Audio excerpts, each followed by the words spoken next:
जय हिंद बच्चों, स्वागत है अपने इस YouTube चैनल पर। बच्चों, आज के इस वीडियो में एक बार फिर से हम कक्षा 12 के विद्यार्थियों के लिए समाजशास्त्र का जो मॉडल पेपर लेकर आए हैं, जो 2024 बोर्ड एग्जाम के लिए बहुत ही महत्वपूर्ण रहेगा। बच्चों, यह जो है NCERT रहेगा और सभी बोर्ड के स्टूडेंट्स के लिए इम्पोर्टेंट रहेगा और यूपी बोर्ड के लिए भी इम्पोर्टेंट रहेगा। सभी बोर्ड के लिए, यानी बच्चों जहाँ भी NCERT चलती है सभी बोर्ड के लिए मोस्ट इम्पोर्टेंट रहेगा। देखो, पूर्णांक आपका जो है 100 नंबर का रहेगा। बच्चों, पूर्णांक कितना रहेगा? 100 नंबर का। समय जो मिलेंगे आपको 3 घंटे 15 मिनट का मिलेगा और प्रारंभ के 15 मिनट परीक्षार्थियों को प्रश्न पत्र पढ़ने के लिए निर्धारित होता है। और बच्चों, सभी प्रश्न अनिवार्य है। इसमें वो विकल्पी प्रश्न रहेगा, अतिलघुत्तरी, लघुत्तरी, दीर्घोत्तरी प्रश्न देखने को मिलेंगे। सबसे पहले आपको बच्चों बहुविकल्पी प्रश्न देखने को मिलेगा जो एक एक नंबर ही का रहेगा। तो चलिए हम लोग बहुविकल्पी प्रश्नों को जो है देखते हैं। देखो, पहला क्वेश्चन आपके सामने जा रहा है। देखो, सबसे पहले बहुविकल्पी प्रश्न बच्चों रहेगा। पहला क्वेश्चन है कि दुर्लभ साधनों के प्रयोग होते हैं। देखो, बीच में भरा जाएगा कि दुर्लभ साधनों के प्रयोग होते हैं। वैकल्पिक, सीमित, निश्चित, शून्य। तो सही जवाब बच्चों क्या हो जाएगा? यहाँ का हो जाएगा वैकल्पिक, यानी दुर्लभ साधनों के वैकल्पिक प्रयोग होते हैं। अगला क्वेश्चन है, जब मांग वक्र क्षैतिज होता है तब मांग की लोच होती है। शून्य, अनंत, इकाई के बराबर, इकाई से कम। तो दो का सही जवाब बच्चों जो क्या हो जाएगा? खा हो जाएगा, अनंत होगा। यानी जब मांग वक्र क्षैतिज होता है, क्षैतिज माने विपरीत, क्षैतिज होता है तब मांग की लोच क्या होती है? जो है अनंत होती है। चलिए दोस्तों, अगला क्वेश्चन हम लोग देखेंगे कि आगत प्राप्त करने के लिए एक फर्म द्वारा, फर्म माने होता है कंपनी, आगत प्राप्त करने के लिए एक फर्म द्वारा किया जाने वाला व्यय कहलाता है लाभ, लागत, आगम, उत्पादन। सही जवाब बच्चों क्या हो जाएगा? 3 सही जवाब खा हो जाएगा, लागत कहलाता है। चलिए अगला क्वेश्चन देखेंगे। क्वेश्चन नंबर 4 है कि अल्पकाल में निर्गत उत्पादन में इकाई वृद्धि होने पर परिवर्तनशील लागत में होने वाली वृद्धि को क्या कहते हैं? 4 का आपको बताना है। 4 का सही जवाब बच्चों क्या हो जाएगा? घा हो जाएगा, सीमांत लागत कहलाता है। निम्नलिखित में से कौन सा पूर्ण प्रतियोगिता का लक्षण नहीं है? निम्नलिखित में से कौन सा पूर्ण प्रतियोगिता का लक्षण नहीं है? क्रेताओं की अधिक संख्या, समरूप वस्तु, कीमत विभेद, विक्रेताओं की जो है अधिक संख्या। तो बच्चों 5 का सही जवाब क्या हो जाएगा? 5 सही जवाब बच्चों गा हो जाएगा, कीमत विभेद। निम्नलिखित में से किसे जो है पूंजीगत वस्तुओं में सम्मिलित किया जाता है? निम्नलिखित में से किसे जो है पूंजीगत वस्तुओं में सम्मिलित किया जाता है? टेलीविजन सेट, स्टील की चादर, चाय पत्ती, उपकरण। 6 का सही जवाब बच्चों क्या हो जाएगा? घा हो जाएगा, उपकरण हो जाएगा। निम्नलिखित में से सही उत्तर का चयन कीजिए। देखो, 4 ऑप्शन दिए गए हैं, इसमें सही जवाब बच्चों क्या हो जाएगा? तो 7 का सही जवाब ए हो जाएगा। NNP बराबर GDP प्लस NFIA माइनस डिप्रिकेशन। ठीक है, सही जवाब यहाँ ए हो जाएगा। चलिए क्वेश्चन 8 नंबर देखेंगे। आय में इकाई वृद्धि होने पर उपभोग में होने वाली वृद्धि को क्या कहते हैं? आय में इकाई वृद्धि होने पर उपभोग में होने वाली वृद्धि को क्या कहते हैं? तो 8 का सही है बच्चों क्या हो जाएगा? गा हो जाएगा, सीमांत उपभोग प्रवृत्ति। यहाँ सही जवाब जो है गा हो जाएगा। भारत में 500 तथा 1000 नोट का विमुद्रीकरण कब किया गया? यानी जो है बच्चों इसका जो है परिवर्तन किया गया 2015 में, 17 में, 18 में, 2016 में। तो सही जवाब यहाँ जो है खा हो जाएगा बच्चों। यानी 500 1000 नोट का विमुद्रीकरण दिया गया, बदलाव कर दिया गया 2016 में। राष्ट्रीय आय की गणना की जाती है आय पद्धति द्वारा, उत्पादन पद्धति द्वारा, व्यय पद्धति द्वारा, इन सभी द्वारा जो है। तो 10 सही जवाब बच्चों घा हो जाएगा, इन सभी के द्वारा जो है राष्ट्रीय आय की गणना की जाती है। मांग वक्र किसे कहते हैं? चलिए अब हम लोग अतिलघुत्तरी प्रश्न देखेंगे जो 3-3 अंकों का रहेगा। पहला क्वेश्चन आपके सामने है भैया कि मांग वक्र जो है किसे कहते हैं। चलिए बच्चों इसका उत्तर हम देखेंगे, उसके बाद बाजार रेखा को परिभाषित कीजिए। सबसे पहले हम देखेंगे मांग वक्र किसे कहते हैं। मांग वक्र रेखा किसे कहते हैं? चलो प्रश्न उत्तर नंबर 11 का उत्तर देखें हम लोग। देखो बच्चों, किसी उपभोक्ता द्वारा, उपभोक्ता किसे कहते हैं? जो किसी वस्तु का उपभोग करता है उसे उपभोक्ता कहते हैं, और जो किसी वस्तु को उत्पादन करता है उसे उत्पादकता बोलते हैं। तो किसी उपभोक्ता द्वारा चुनी गई वस्तु की मात्रा और उस वस्तु की कीमत के बीच के संबंध को दर्शाने वाला ग्राफी चित्रण मांग वक्र कहलाता है दोस्तों।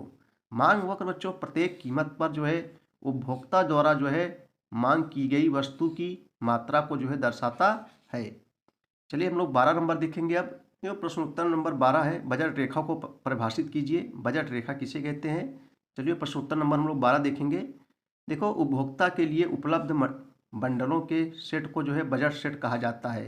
अर्थात बजट सेट उन सभी बंडलों का संग्रह है जिसे उपभोक्ता विद्यमान बाजार कीमतों पर जो है अपनी आय से जो है खरीद सकता है।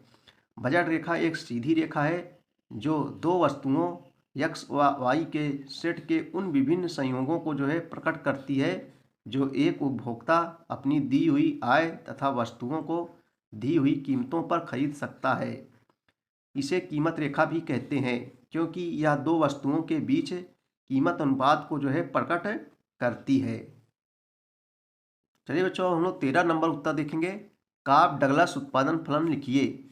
यानी काब डगलस उत्पादन फलन क्या है? काब डगलस उत्पादन फलन को लिखिए। चलिए प्रश्न उत्तर नंबर 13 देखेंगे हम लोग। आइए देखते हैं 13 नंबर का उत्तर।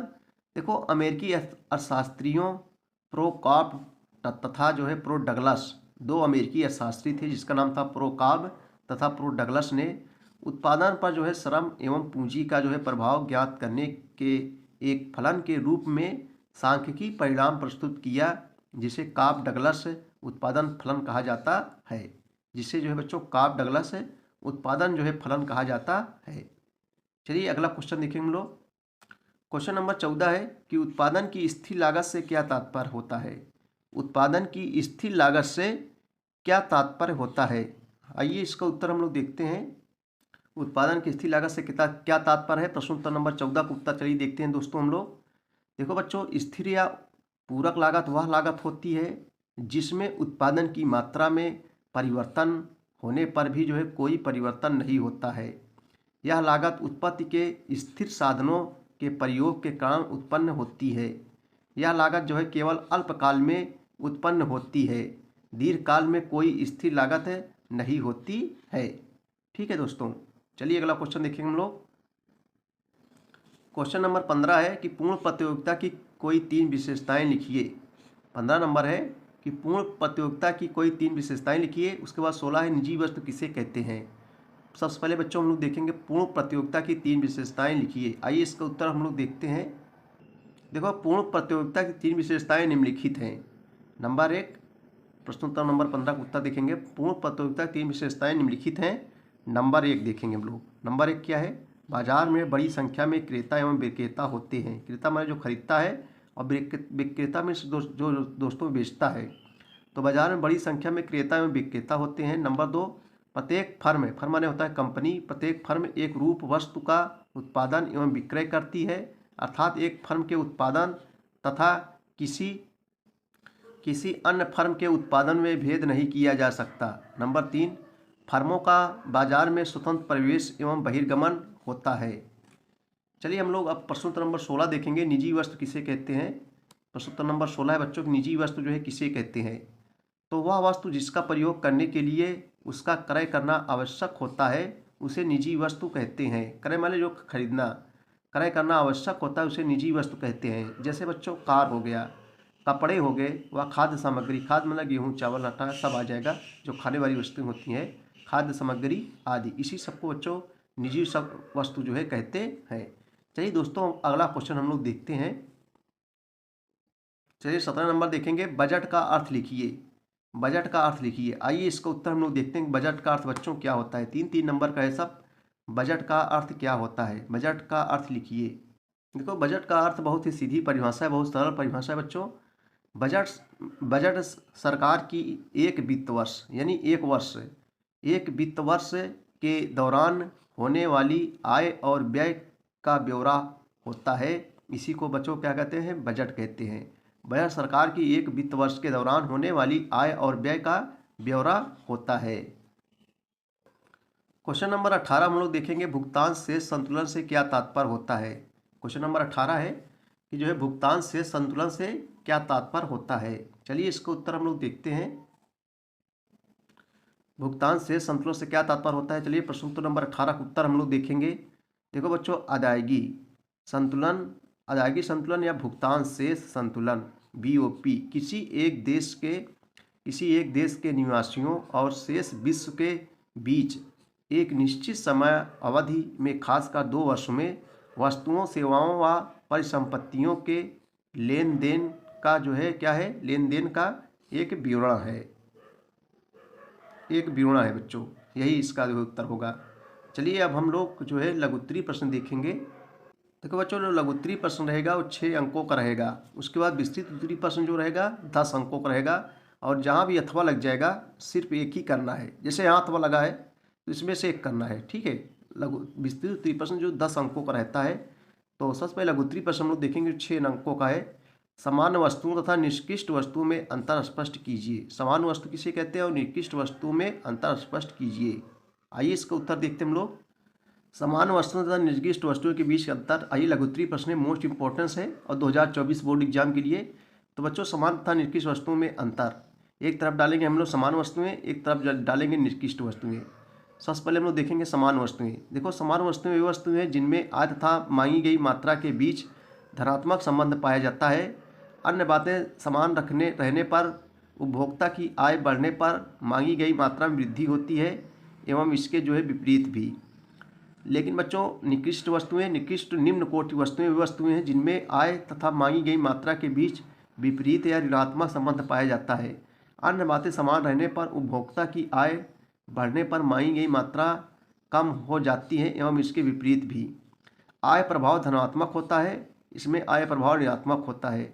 समान वस्तुएं आवश्यकता की वस्तुएं हो सकती हैं और नहीं भी। लेकिन बच्चों, निम्न कोटि वस्तुएं सदैव आवश्यकता की वस्तुएं होती हैं। दूसरे शब्दों में, उपभोक्ता निम्न कोटि वस्तुएं खरीदते हैं क्योंकि ये जीवन के लिए आवश्यक होती हैं, जैसे मोटा अनाज हो गया तथा मोटा कपड़ा हो गया, ठीक है भैया। और उसके बाद चौथा है बच्चों, समान वस्तुओं की स्थिति में वस्तु की जो है अपनी कीमत तथा उसकी मांगी गई मात्रा के बीच सदैव हुई विपरीत संबंध होता है, जिसे मांग का नियम कहा जाता है। लेकिन निम्न कोटि वस्तुओं की स्थिति में वस्तु की अपनी कीमत तथा इसकी मांगी गई मात्रा के बीच विपरीत संबंध भी हो सकता है और नहीं भी, मांग का नियम विफल हो सकता है। तो बच्चों, ये थे जो है अंतर, समान वस्तुएं और निकृष्ट वस्तुएं। जैसे देखिए निकृष्ट वस्तुएं देखो, जैसे बच्चों मोटा अनाज, मोटा कपड़ा, ठीक है ना। तो आप अपने मन से भी इसको लिख सकते हैं, बहुत कठिन नहीं है। देखो, उसके बाद में पैमाने के प्रतिफल से आप क्या समझते हैं। 6 नंबर यहाँ भी है, सीमांत लागत का अर्थ समझाइए। उपभोग की सीमांत प्रवृत्ति क्या है। सरकारी बजट के उद्देश्यों को संक्षेप में समझाइए। तैरती विनिमय दर से आप क्या समझते हैं। विस्तृत उत्तरीय प्रश्न बच्चों, समग्र मांग का अर्थ एवं इसके आवेदकों को संक्षेप में लिखिए। आय और उत्पादन पर समग्र मांग में परिवर्तन के प्रभाव की व्याख्या कीजिए। दोनों में से एक करना है। राष्ट्रीय आय को मापने की व्यय विधि, ये बहुत एक क्वेश्चन आप बच्चों देख लेंगे तो आपको मिल जाएगा प्ले लिस्ट पे, जो है बहुत सरला है। राष्ट्रीय आय को मापने की व्यय विधि को विवेचना कीजिए, अथवा साधारण लागत पर निर्भर राष्ट्रीय उत्पाद, व्यक्तिगत आय, अथवा जहाँ भी रहेगा सिर्फ एक ही आपको करना रहेगा, 10 अंक आपको मिल जाएंगे।